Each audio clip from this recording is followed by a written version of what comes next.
Assalamualaikum warahmatullahi wabarakatuh.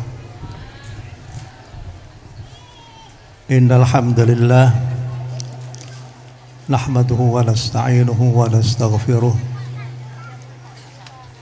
wa na'udzu billahi min shururi anfusina wa sayyiati a'malina. Man yahdihillahu fala mudilla lahu wa man yudlilhu fala hadiya lahu.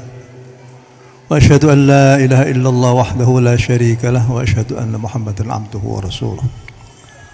اللهم صل وسلم وبارك على سيدنا رسول الله محمد بن عبد الله وعلى آله وصحبه ومن تبع هداه ووالاه. أما بعد. Yang sama-sama kita hormati, kita muliakan dan kita terus doakan Fadilatul Syekh Profesor Dr.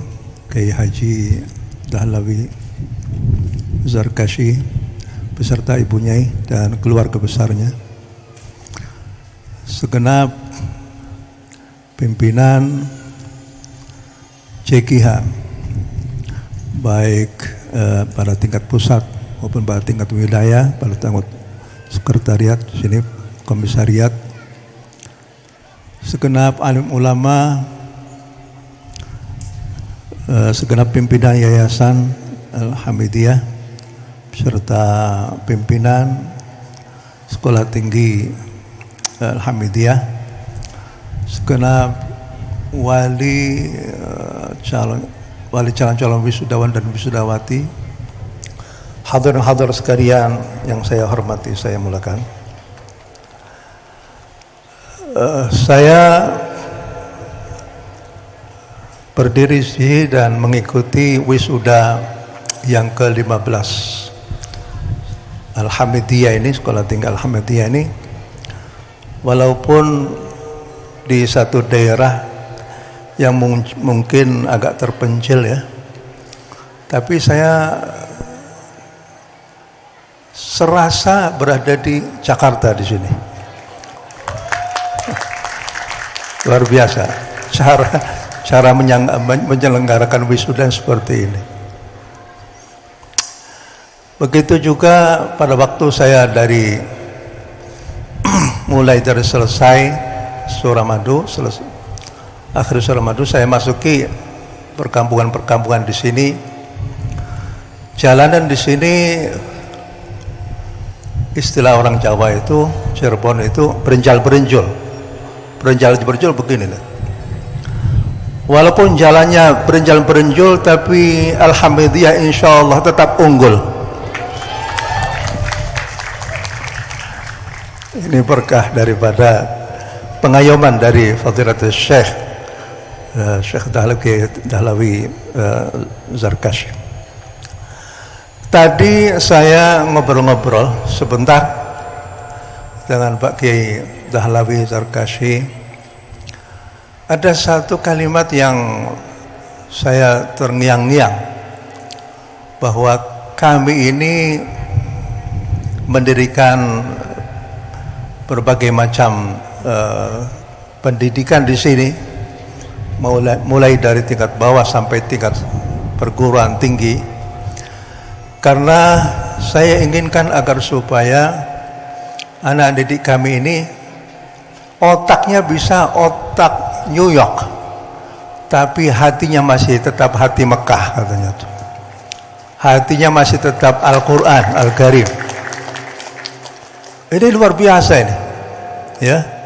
Jadi keinginannya beliau itu adalah para santri-santri di Al-Hamidiyah dan para santri yang lain-lainnya juga itu hendaknya mempunyai cita-cita yang demikian tinggi, cita-cita yang demikian lurus, tapi juga di dalam hati mereka masih ada landasan-landasan spiritual, landasan-landasan yang telah dikukuhkan oleh Nabi kita Muhammad sallallahu alaihi wasallam.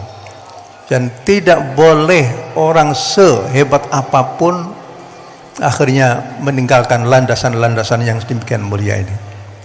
Para hadirin sekalian, berkaitan dengan apa yang tadi dikatakan oleh Pak Yai tadi, saya bisa menyitir beberapa ayat suci Al-Quran Al-Karim. Pertama adalah qauluhu ta'ala wa 'allama Adamal asma'a kullaha.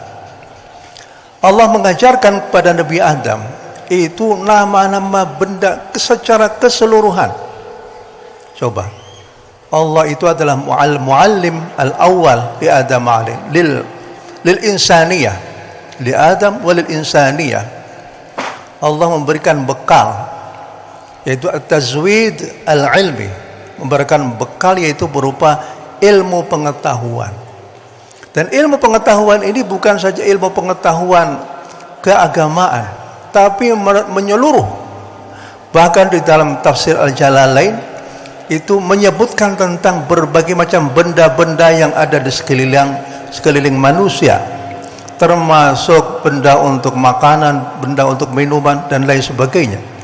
Itu artinya adalah bahwa manusia mestinya juga mereka bisa menggapai ilmu-ilmu, bukan saja ilmu-ilmu keagamaan, tapi juga ilmu-ilmu umum, ya, ilmu-ilmu umum, ilmu kedokteran, ilmu keinsinyuran, ilmu tentang geologi, ilmu tentang al-bihar, ilmu tentang cakrawala. Semua ilmu mestinya harus dikuasai juga oleh kaum muslimin, karena Allah sudah memberikan bekal pertama, yaitu al-asma'a kullaha. Kalau ada alif lam masuk ke dalam jamak, itu berarti menunjukkan arti umum. Ilmu apa saja mestinya kita selaku khalifah fil ard itu bisa menggapai seluruh apa-apa yang diinginkan oleh Allah Subhanahu wa taala, karena Allah sangat senang apabila ilmunya itu bisa diketahui rahasia-rahasia yang ada di alam semesta itu. Semuanya adalah dalam rangka untuk kesejahteraan manusia dan untuk kebaikan bersama. Yang kedua, Allah Subhanahu wa taala itu juga memberikan isyarat bahwa manusia itu harus mempunyai visi dan misi yang besar, visi dan misi yang tinggi. Salah satu di antaranya adalah firman Allah, Rabbana hab lana min azwajina wa dzurriyyatina qurrata a'yun waj'alna lil muttaqina imama. Allah mengajarkan kepada kita sekalian agar supaya kita meminta kepada Allah agar supaya menjadi imamul muttaqin.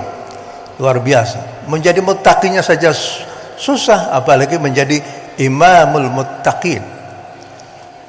Imamnya, para penghulunya atau pengarepnya orang-orang yang muttaqin. Luar biasa kan? Begitu juga pada waktu Allah Subhanahu wa taala menyematkan satu penghargaan yang demikian tinggi. Setelahnya Allah Subhanahu wa taala mengadakan satu cobaan-cobaan, imtihanat. Wa idz batala Ibrahim rabbuhu bikalimatin fa'tammahun qala inni ja'iluka lin-nasi imama. Allah Subhanahu wa taala sudah melakukan satu imtihan, percobaan kepada Nabi Ibrahim dengan berbagai macam cobaan. Apakah cobaan dia harus meninggalkan daerahnya di Urkil dan di Irak Selatan? Apakah cobaan Nabi Ibrahim tidak mempunyai anak sampai umur 80 tahun? Percobaan bagaimana Nabi Ibrahim harus mengungsikan istrinya Siti Hajar dan Nabi Ismail masih kecil itu menuju ke tanah Mekah, ataupun cobaan-cobaan yang lain. Nabi Ibrahim semuanya mendapatkan angka 100. Fa'atammahun. Pada saat itulah Allah Subhanahu wa taala menyempatkan satu karunia yang demikian besar. Inni ja'iluka lin-nasi imama. Inni ja'iluka lin-nasi imama. Aku menjadikan kamu wahai Ibrahim itu menjadi imam, menjadi penghulu, menjadi imam dalam bidang keagamaan. Ini adalah merupakan satu martabat yang demikian besar, martabat yang demikian tinggi yang diraih oleh Nabi Ibrahim alaihi salatu wassalam. Begitu juga dengan ayat-ayat yang lain. Masyaallah hadirin rahimakumullah. Tadi kita mendengarkan juga dari saudara ketua bahwa calon-calon wisudawan dan wisudawati ini sudah memasuki PPL ya, dan dengan selama 1 bulan penuh mereka itu menghadapi satu hal ataupun mereka itu harus mengikuti ujian-ujian kemasyarakatan, dan memang pada akhirnya sarjana-sarjana itu pada akhirnya harus berlabuh di tengah-tengah masyarakat, harus berbaur dengan masyarakat, harus melihat bagaimana itu keadaan di masyarakatnya, dan bagaimana mahasiswa dan mahasiswi itu pada akhirnya harus memikirkan bagaimana mereka bisa memberikan andil yang besar dalam pembangunan masyarakat, baik dalam bidang ilmu pengetahuan ataupun dalam bidang akhlak al-karimah ataupun dalam bidang-bidang yang lain. Masyaallah hadirin rahimakumullah, mereka itu sekarang adalah merupakan mahasiswa yang akan diwisuda, dan sudah tentu ini adalah bukan partai terakhir dari satu kehidupan yang sebenarnya adalah manakala Anda sekalian itu akhirnya harus bergaul di tengah-tengah masyarakat. Mereka yang bisa memberikan andil yang besar dalam masyarakatan, mereka itulah yang akhirnya bisa eksis sampai kapanpun juga. Kita lihat misalnya muassis hadal ma'had Pak Yai Dahlawi Zarkashi ini, walaupun beliau sudah mulai kelihatan sepuh ya, tapi beliau semangatnya masih tetap tinggi. Beliau mau dijadikan sebagai satu organisasi dari CKH, walaupun pada tingkat komisariat. Padahal itu mestinya sudah masuk sudah pimpinan Jamiatul Qura wal Hufdz pada tingkat pusat ini. Tapi beliau dengan tawadhu'nya beliau mau melangkah di sini, dan ini merupakan satu contoh bagi kita sekalian bahwa kita sebagai mahasiswa muslim pada saat sekarang ini hendaklah juga jangan sampai segan-segan untuk berbaur dengan masyarakat dan memberikan andil yang besar kepada masyarakatnya. Dan kita tahu bahwa masyarakat zaman sekarang itu berbeda dengan masyarakat masa lalu. Mahasiswa ataupun akademi kaum muslimin, akademi Islam mestinya juga harus berpikir salah. Anda dahulu harus memikirkan sendiri apa itu judul skripsinya. Itu adalah mencari masalah dan bagaimana memecahkan masalah itu sendiri dengan dalil-dalil yang objektif, dengan dalil yang bisa diterima oleh akal dan bisa dipertanggungjawabkan di hadapan. Ujian yang lebih hebat lagi adalah manakala kalian akan berbaur di masyarakat. Mereka yang eksis, mereka itulah yang akhirnya menjadi pemeran sandiwara kehidupan. Jadilah kalian itu menjadi pemeran sandiwara kehidupan, sehingga akhirnya orang yang melihatnya akan tercengang, orang yang melihatnya itu akan terpesona, orang yang melihatnya itu akhirnya menjadi senang sekali. Dan kalau seandainya kita lihat di dalam sandiwara yang biasa, kalau seandainya pemeran utama itu memerankan dengan sangat bagus sekali, maka itulah yang akan dielu-elukan oleh para pemirsanya. Tapi kalau seandainya pemerannya itu pemeran yang tidak bagus, maka sudah tentu yang melihat film itu ataupun melihat sandiwara itu inginnya agar supaya orang ini tidak lagi diperankan lagi. Masyaallah hadirin rahimakumullah. Oleh karena itulah maka kalau kita lihat bagaimana peran-peran para nabi-nabi terdahulu itu diperankan demikian bagus, luar biasa. Allah itu sengaja memutar benang sejarah masa lalu. Nabi Adam diperankan karena apa? Karena Nabi Adam adalah orang pertama yang merasakan dirinya merasa ada kekurangan, fanasya wa lam najid lahu azma. Tapi kalau fataba alaih, Nabi Adam dan Siti Hawa akhirnya bertobat kepada Allah Subhanahu wa taala dan akhirnya turun. Begitu juga bagaimana perjuangan Nabi Nuh alaihi salatu wassalam. Qad arsalna Nuhan ila qaumihi falabitha fihim alfa sanatin illa 50 'aman. 950 tahun Nabi Nuh itu berjuang untuk menyadarkan kaumnya yang mereka itu musyrik billah, dan kemudian pada akhirnya kaumnya Nabi Nuh terpaksa harus ditenggelamkan. Begitu juga Nabi Ibrahim, bagaimana Nabi Ibrahim sepanjang hidupnya hanya untuk masyarakat, hanya untuk membina masyarakatnya, berjuang dan mengorbankan apa yang dia punya demi untuk mendapatkan ridha dari Allah Subhanahu wa taala. Oleh karena itulah maka Nabi Ibrahim mempunyai DNA yang luar biasa, sehingga DNA itu akhirnya turun temurun dari satu generasi ke generasi yang lain sampai puncaknya adalah Nabi Muhammad sallallahu alaihi wasallam. Para hadirin hadirat sekalian, karena ini sudah masuk bulan Maulid ya, mari kita membaca salawat badar 1 atau 2 kali saja. Salatullah salamullah ala Rasulillah.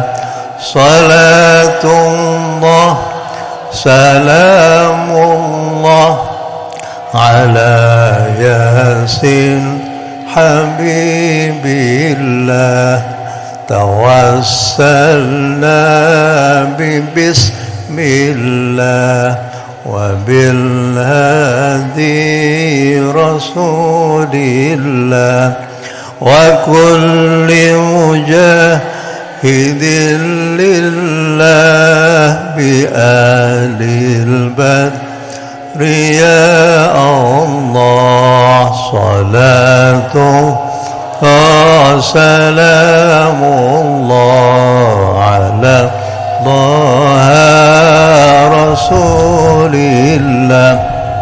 Salatullah salamullah ala yasin habibillah. Ya, terima kasih. Para hadirin-hadirat sekalian, pada masa kini adalah masa cyber, masa di mana teknologi demikian melesat cepat sekali. Kita selaku akademisi juga perlu mengikuti perkembangan-perkembangan semacam ini. Semua produk teknologi itu hanyalah alat. Semua produk teknologi itu hanyalah alat. Kitalah siapa ya yang akan mengisi konten-konten teknologi itu adalah tergantung daripada orang yang mengisinya. Kalau seandainya yang mengisi itu adalah orang-orang yang baik, maka akan bisa menghasilkan hal-hal yang baik. Seperti apa yang dilakukan oleh Al-Qari kita ini, Pak Zulfikar, itu membuat konten-konten yang bagus. Ya, saya kira itu perlu dikembangkan, perlu kita tiru. Ya, saya pernah mendengarkan bahwa ada konten-konten yang kurang bagus. Itu dikendalikan oleh puluhan orang, sehingga satu hari itu bisa meng-share ribuan, dan itu akan bisa memberikan satu kesan bahwa apa yang tadinya tidak bagus akhirnya menjadi bagus. Ilmu keiklanan itu kan begitu. Ilmu iklan itu tadinya itu nggak bagus, tadinya itu bohong, tapi karena berkali-kali akhirnya menjadi oh iya, masa iya. Akhirnya orang itu membenarkan apa yang ada di dalam iklan itu. Begitu juga dengan orang-orang yang sebelah, orang-orang yang non muslim, itu mereka berusaha sekuat tenaga agar supaya ide-ide mereka itu bisa ditangkap, bisa diterima oleh masyarakatnya. Oleh karena itu kita selaku akademisi Islam hendaklah juga mempunyai semangat yang seperti itu. Kita bisa membuat konten-konten sesuai dengan kapasitasnya masing-masing, sesuai dengan spesifikasi masing-masing, yang bisa punya qiraatnya, yang punya ulumul Qur'annya, yang tafsirnya, sehingga dengan demikian kita bisa melaju bersama dengan zaman ini. Para hadirin-hadirat sekalian, pada akhirnya saya ikut mendoakan agar supaya para wisudawan dan wisudawati menjadi orang-orang yang mempunyai ilmu yang manfaat, ya, menjadi ilmu manfaat, bermanfaat kepada keluarganya, bagi masyarakatnya, bagi nusa dan bangsa. Saya juga selaku Rais Majelis Ilmi senang sekali bahwa di sini ada komisariat CKH, ya, komisariat PKH, komisariat Hamidiyah. Kita berharap agar supaya ada sinergi yang terus-menerus, apa yang bisa diberikan jadi CKH kepada komisariat di sini, dan bagaimana juga kita berharap agar supaya di sini di Al-Hamidiyah ini program tahfidz Al-Quran itu bisa terus digalakkan, sehingga akhirnya akan muncul dari Al-Hamidiyah ini para hufadz Al-Quran Al-Karim, para qurra yang akhirnya bisa memberikan andil kepada masyarakat di sini, kepada provinsi Jawa Timur, dan akhirnya bisa memberikan andil pada nusa dan bangsa dan negara. Sekian, wassalamualaikum warahmatullahi wabarakatuh.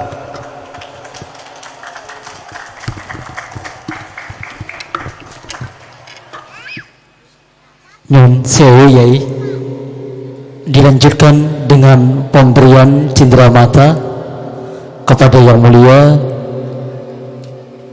Dr. Kiai Hashim Sakho Muhammad MA, berikut kepada Yang Mulia Al-Ustaz Haji Miqdar Zulfikar Basyaiban oleh Ketua Yayasan Pendidikan Islam Al-Hamidiyah, juga Ketua JKHNU Komisariat Pondok Pesantren Al-Hamidiyah. Disilahkan. Pemberian cenderamata oleh Ketua Yayasan Pendidikan Islam Al-Hamidiyah kepada Yang Mulia Dr. Kiai Hashim Sakho Muhammad MA oleh Kiai Haji Imam. Dilanjutkan dengan pemberian cenderamata oleh Ketua JKHNU Komisariat Pondok Pesantren Al-Hamidiyah kepada Al-Ustaz Haji Miqdar Zulfikar Basyaiban.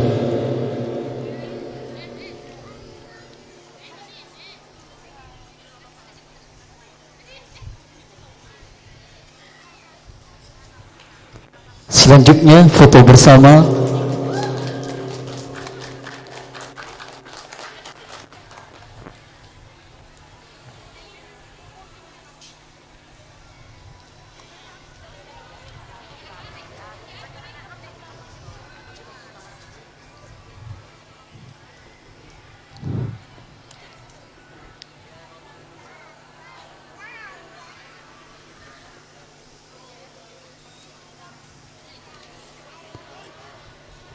Allahumma salli ala Sayyidina Muhammad.